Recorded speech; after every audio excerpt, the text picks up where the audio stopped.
south for the winter. I never stay in one country for a long time. It gets boring. I like to move on, see new places, meet different people. It's a good life, most of the time. When I need money, I get a job. I can do most things: hotel and restaurant work, building work, picking fruit. In Europe, you can pick fruit most of the year. You need to be in the right country at the right time, of course. It's not easy work, but the money's not bad. I like to go south in the winter. Life is easier in the sun, and Northern Europe can get very cold in the winter. Last year, 1989 it was, I was in Venice for October. I did some work in a hotel for 3 weeks. Then I began slowly to move south. I always go by train when I can. I like trains. You can walk about on a train, and you meet a lot of people. I left Venice and went on to Trieste. There, I got a cheap ticket for the slow train to Sofia, in Bulgaria. This train goes all down through Yugoslavia and takes a long time, a day and a half, but that didn't matter to me.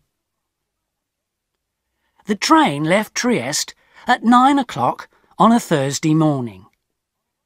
There weren't many people on it at first, but at Zagreb more people got on.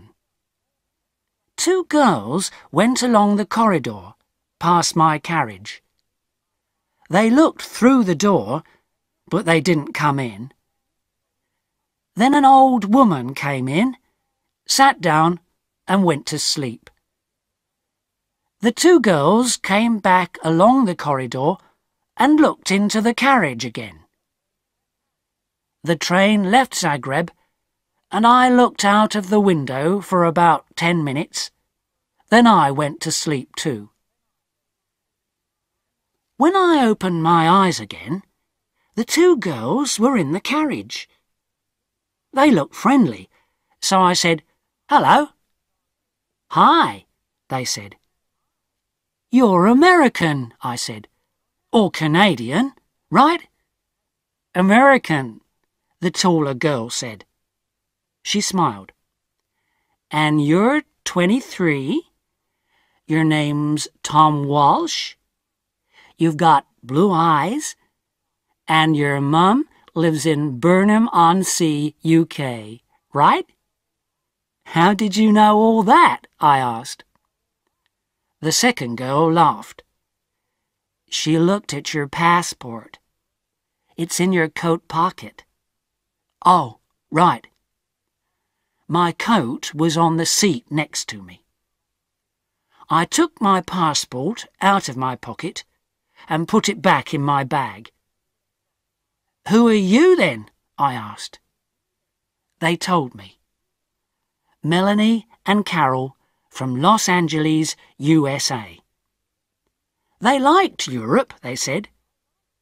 They knew a lot of places: Britain, Holland, Denmark, Germany, France, Spain, Italy, Yugoslavia, Bulgaria, Greece.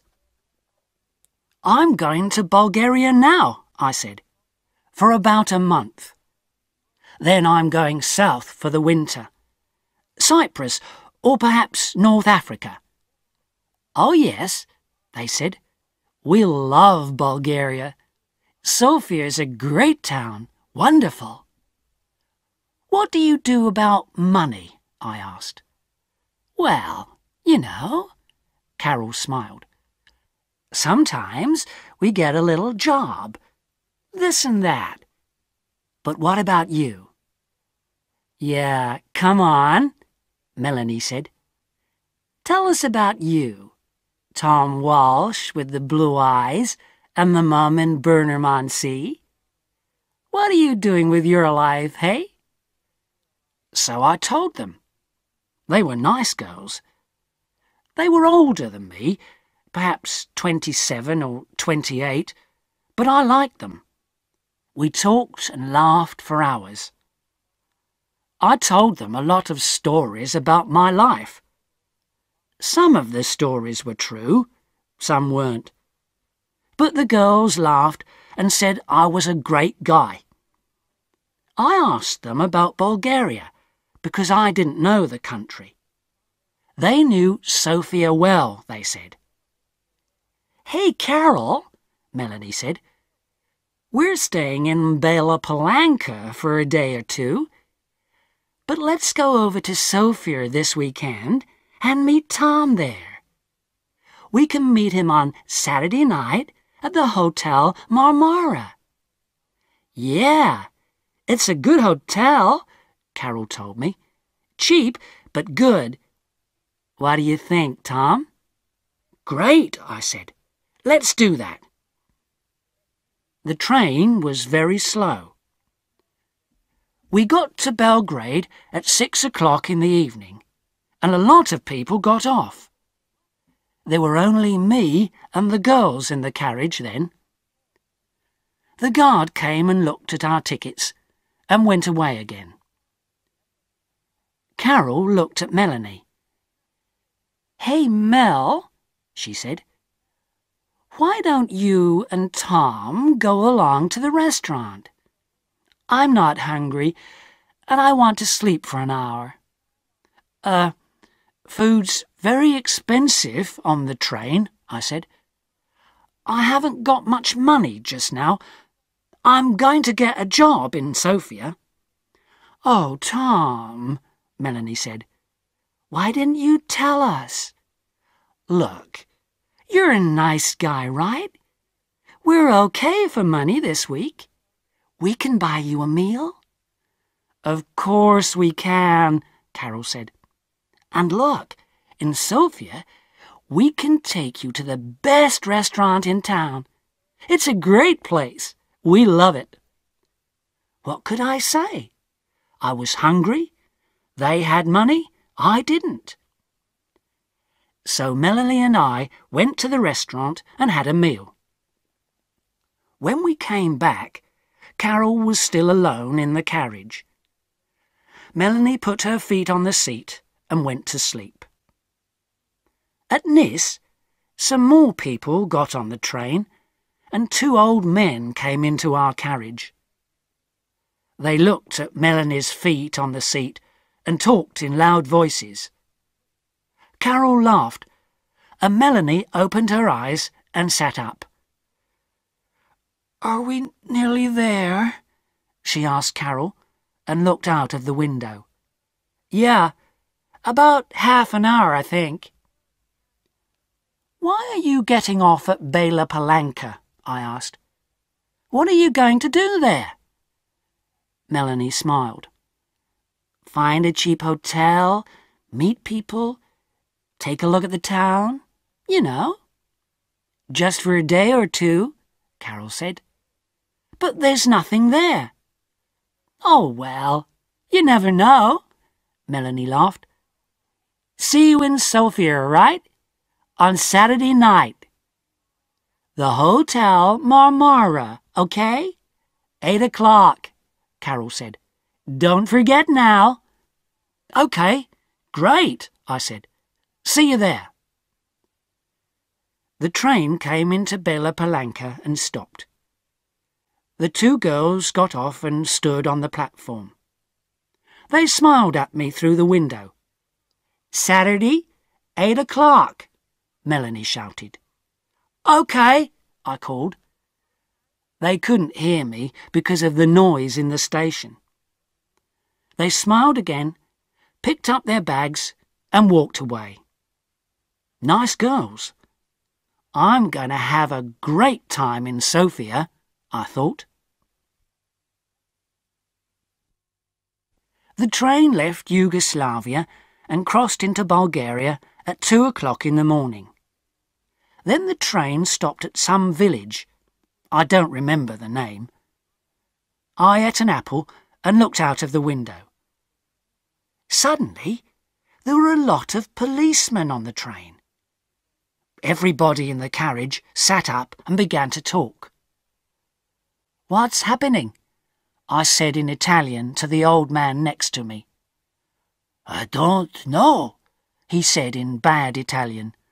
"Perhaps they're looking for somebody. Look, the police are taking some people off the train." Then 2 policemen came into our carriage, a tall, thin one and a short, fat one. They looked at everybody carefully, and then they looked at me again. "Come with us, please," the fat policeman said in English. "What, me?" I said. "Why? What's the matter?" "And bring your bag with you," the tall policeman said. I began to ask a question, but policemen never like questions from young men with long hair. So I stayed quiet, picked up my bag, and went with them. In the station building, there were a lot more policemen and some people from the train. They were all young people, I saw. Some were afraid, some were bored. The police looked in everybody's bags, and then the people went back to the train. My 2 policemen took me to a table. "Your passport, please," the fat policeman said, "and open your bag." They looked at my passport, and I opened my bag. There was a young policewoman with red hair at the next table. She had a nice face, so I smiled at her, and she smiled back. "Aha!" the tall policeman said suddenly. All my dirty shirts and clothes were out on the table. The policeman picked up my bag and turned it over. Onto the table, out of my bag, fell packet after packet of US American dollars. Nice new dollars. $50 notes in big packets. A lot of money. My mouth opened and stayed open. I couldn't find my voice. I was suddenly a very interesting person, and a lot of police ran up to our table and stood behind me. 50,000, 100,000, 150,000. There's $200,000 here, the tall policeman said. "What an interesting bag, Mr. Tom Walsh." I found my voice again quickly. "But it's not my bag," I shouted. There was a big, happy smile on that policeman's face. "Well," he said, "it's got your name on it. Look." So I looked, and of course there was my name. And yes, of course, it was my bag. So how did $200,000 US get into my bag? "You cannot bring US dollars into this country," the fat policeman said. He had very short grey hair and little black eyes. He didn't smile once. "But I didn't bring them," I said quickly. "They're not my dollars. I never saw them before in my life, and—" There was a lot of noise in the station. I looked out of the window and saw my train. Slowly, it began to move. "Hey!" I shouted. "That's my train!" The tall policeman laughed. It was a great day for him. "Oh no," he said. "You're not getting back on that train. You're staying here with us, in our beautiful country." He smiled happily. So, I never got to Sofia on Saturday. I was very unhappy about that. I wanted to have a little talk with Melanie and Carol. Ask them 1 or 2 questions, you know. "You're a nice guy, Tom. See you in Sofia, OK? Take you to the best restaurant in town. Yeah, great." And I never got down to Cyprus or North Africa that winter. Oh well, I live and learn. It's not an easy life in prison, but it's warm in winter, and the food's not bad. And I'm meeting some interesting people. There's a man from Georgia, USSR. Boris, his name is. He comes from a place by the Black Sea. He's a great guy.